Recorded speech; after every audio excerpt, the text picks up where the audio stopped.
இனிய தமிழுறவுகளை வணக்கம். இன்றைக்கு இந்த வந்தே மாதரம் பாடலுக்கு இந்திய நாடாளுமன்றத்தில் விவாதம் நடத்தப்படுகிறது. அதன் பின்னணியில் இருக்கிற அரசியல் என்ன, இந்த வந்தே மாதரம் பாடலினுடைய வரலாறு என்ன, அது எந்த சூழலில் எழுதப்பட்டது, யாரால் எழுதப்பட்டது, ஏன் எதற்காக இந்த சங்கிகளும் இந்த பிஜேபியும் இந்த பாடலை உயர்த்தி பிடிக்கிறார்கள் என்கிற பின்னணியை நாம் இப்போது பார்க்க போகிறோம். வந்தே என்றால் வணக்கம், மா என்றால் தாய், தரம் என்றால் மண். தாய் மண்ணை வணக்கம் என நம்ம இவர் கூட பாடியிருக்கிறாங்க. இப்போ சமீபத்தில் இசையமைப்பாளர்கள் எல்லாம் பாடியிருக்கிறத நம்ம கவனிக்கிறோம். பாரதியார் கூட மாநில தாயை வணங்குதும் என்பவனு மொழிபெயர்த்தாருன்னு நம்மெல்லாம் பெருமையாக பேசி கொண்டிருக்கிறோம். நண்பர்களே, இந்த பாடல் 1865 காலங்களில் வெளிவந்த வங்க மொழியில் வெளிவந்த ஆனந்த மடம் என்கிற புதினத்தில் எழுதப்பட்டிருக்கிற பாடல். அந்த பாடல் அங்கு போராளிகள் பாடுவது போல் அது இருக்கும். இன்னும் கொஞ்சம் நுட்பமாக அதை நம்ம கவனிக்கணும். 1882 ஆக்ஸ்போர்ட் யூனிவர்சிட்டி ப்ரெஸ் இது அபே ஆஃப் பிலிஸ்ங்கிற பேரில் அந்த நூலை வெளியிட்டது. அதுக்கு முன்னால் அவர் வங்கதர்ஸ்தன்கிற இதழில் இவர் தொடர்கதையாக எழுதினார். அப்போது இந்த நாவல் ஒரு தொடர்கதையாக எழுதப்பட்ட ஒன்று. பக்கிம் சந்திர சட்டோபாத்யாயா என்பவரால் தான் அது எழுதப்பட்டது. யார் இந்த பக்கிம் சந்திர சட்டோபாத்யாயா என்றால், இவர் ஒரு வங்கமொழி பேசுகிற பார்ப்பனர். 1838 ஜூன் 27 பிறந்தார். ஏப்ரல் 8 1894 இறந்துட்டார்.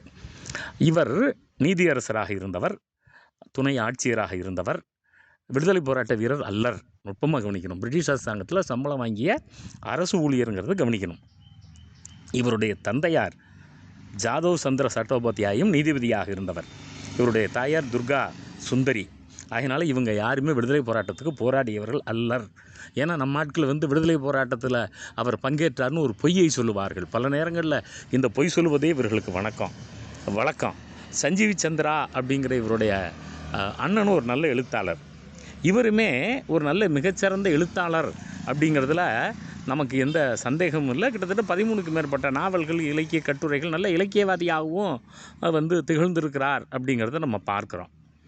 இப்போது இந்த வந்தே மாதரம் பாடல் இருக்கிறதே, அதில் என்ன சிக்கல் இருக்கிறது, அதில் இடம்பெற்றிருக்கக்கூடிய பாடுபொருள் என்ன, கண்டென்ட் ஆஃப் த சாங் என்ன அப்படின்னு பார்த்தீங்கன்னா, அதில் என்ன வரும்னு கேட்டிங்கன்னா, காளி, துர்கை, சரஸ்வதி, லட்சுமி இப்படியெல்லாம் அதில் உருவகங்கள் வரும் இந்திய தாய் மீது.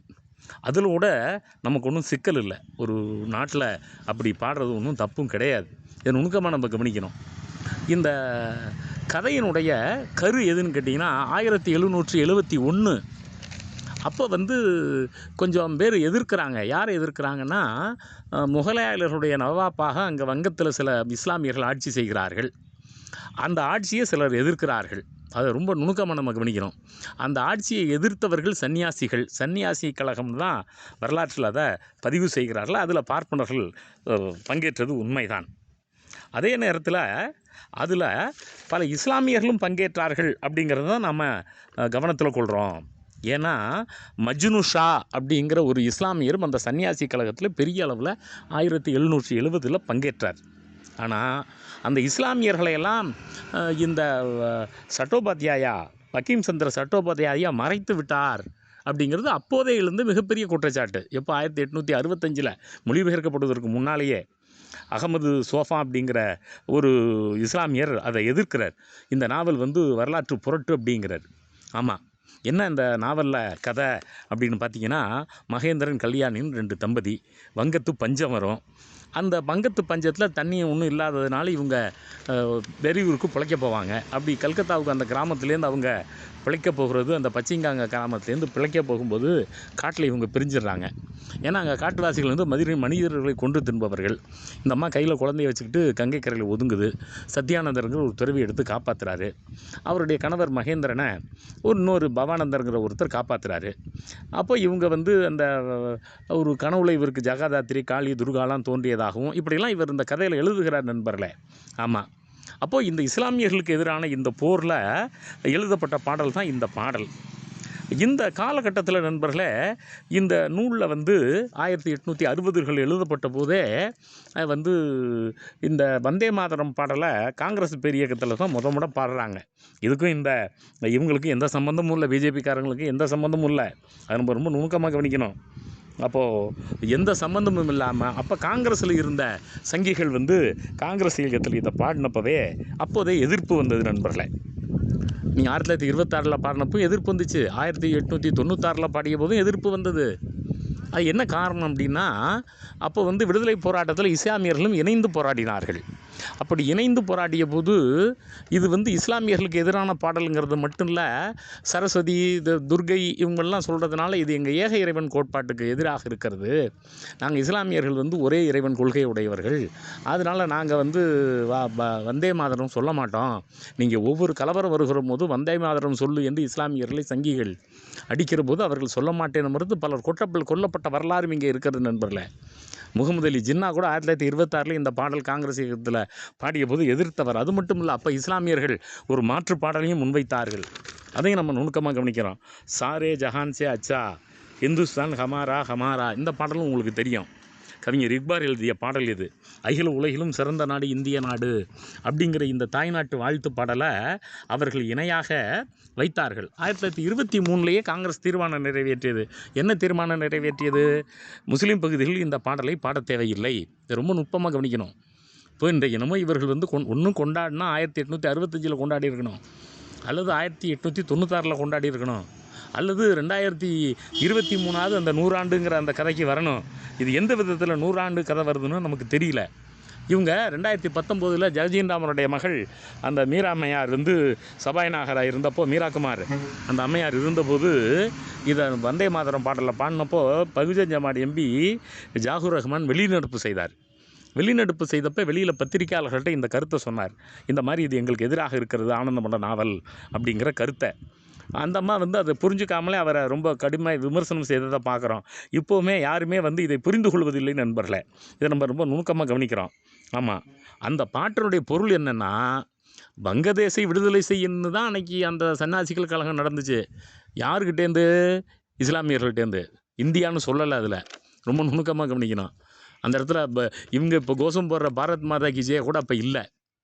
இதில் இன்னும் நீங்கள் நுணுக்கமாக கவனிங்கன்னா, இந்த வந்தே மாதரம்ங்கிற சொல்லாட்சியை அப்போ வந்து அந்த நாவல்லையே ஒருவன் வந்து அந்த வந்தே மாதரம்ங்கிற சொல்லை சொல்லவில்லை என்றால் அவன் இஸ்லாமியன் அப்படின்னு அடையாளப்படுத்துவதற்காகவே இந்த சட்டோபத்தியாயா, பக்கிம் சந்தர் சட்டோபத்தியாயா அந்த புதினத்தில் இஸ்லாமியர்களை எதிராக சித்தரிப்பார்.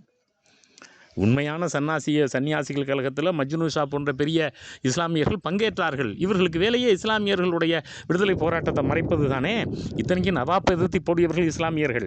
ஆனால் இந்த பக்கிம் சந்திர சொட்டபத்தியாயா அந்த நாவல் என்ன செய்கிறாரு? ஒரு வீரரும் இன்னொரு வீரரும் பார்க்குறப்ப வந்தே மாதரம்னு சொல்லுவாங்க. சொல்லாட்டி அவர் இஸ்லாமியர், அதனால் இஸ்லாமியர் கொள்ளு. அப்போது இவர்களுக்கு பொறுத்தவரை இஸ்லாமிய விருப்பை, இத்தனைக்கும் இவர் ஒரு நீதியரசராக இருந்தவர். ஒரு நீதியரசராக இருந்த ஒருவேளை அந்த காலத்து சாமிநாதன் போல் இருக்கு இவர். 1865 சாமிநாதன் போல் இருக்கு இவர். அங்கே இவர் வந்து இதை அடையாளப்படுத்துகிறார். இஸ்லாமியர்களை அடையாளப்படுத்துவதற்காகவே இந்த வந்தே மாதரம்ங்கிற சொல்லாட்சி அந்த புதினத்திலையும் இடம்பெற்றிருக்கிறத நம்ம கவனிக்கணும். அதனால் இந்த வந்தே மாதரம்ங்கிற பாடலுக்கு ஒரு பெரிய வரலாறு இருக்கிறத நம்ம பார்க்குறோம். அந்த வங்கத்து பார்ப்பனர்களுடைய ஆதிக்கம் இதில் இருந்தது அப்படிங்கிறத இந்த பாடல் நமக்கு புலப்படுத்துகிறது நண்பர்களே. ஆமாம், 1906 வந்தே மாதரம்னு இதழ் கூட ஸ்ரீ அரவிந்தர் என்பவர் நடத்தியிருக்கிறார். வங்காள மொழியில் அவர் வந்தே மாதரம் தான் பாடுறார். பங்களா எப்படி வங்காளமாச்சோ அது மாதிரி ஆங்கிலத்தில் தான் இது வந்தே மாதரமாச்சு. அவங்களுடைய பாடலில் வந்தே மாத்திரான்னு தான் இருக்கும். அதையும் நம்ம பார்க்குறோம் நண்பர்களே.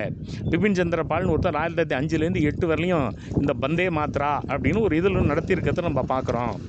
இந்த இதழ்லையும் இவர்கள் இதை பற்றி பெருமையாக பேசியிருக்கிறதையும் பார்க்குறோம். அதனால் இன்றைக்கு நம்ம வந்து மாற்று சிந்தனையாளர்கள் மற்றவர்கள் எல்லோருமே இந்த சங்கிகள் ஒரு கருத்தை முன்னெடுக்கிறாங்கனாவே அதுக்கு பின்னால் ஒரு மதக்கலவரம் இருக்கும், அதுக்கு பின்னால் ஒரு வெறுப்பு இருக்கும், அதுக்கு பின்னால் ஒரு இனத்தை வந்து கூறு போடுவது, ஒரு இனத்தை வந்து அழிப்பதுங்கிற ஒரு கொள்கை இருக்கும். இந்த கண்ணோட்டத்தோடு தான் நாம் இதை பார்க்குறோம். அப்போது 1850களிலேயும் இவர்கள் அதற்கு முந்தைய நூற்றாண்டில் 1771 நடந்த ஒரு புரட்சிகரமான நிகழ்வை, சன்னியாசிகள் கழகங்கிற நிகழ்வை இஸ்லாமியர்களும் தலைமையேற்று நடத்திய நிகழ்வை இஸ்லாமியர்கள் பங்கேற்கிறது மாதிரி. ஏன்னா இப்போ வந்து ஒரு கருத்து கட்டமைக்கப்படுகிறது, இஸ்லாமியர்களாலும் இந்திய போராட்டத்தில் பங்கேற்கலைங்கிற மாதிரி. எத்தனை ஆயிரம் ஆயிரம் லட்சக்கணக்கான இஸ்லாமியர்கள் இந்த நாட்டு விடுதலைக்கு போராடினார்கள் என்பதை ஒற்றை வரியில் இன்றைக்கு மறைக்கிற மாதிரியே நண்பர்களே. அன்றைக்கு நீதியரசராக இருந்த இந்த சட்டோபாத்தியாயா, பங்கிம் சந்திர சட்டோபாத்தியாயும் அந்த நாவலில் மறைத்திருக்கிறார்.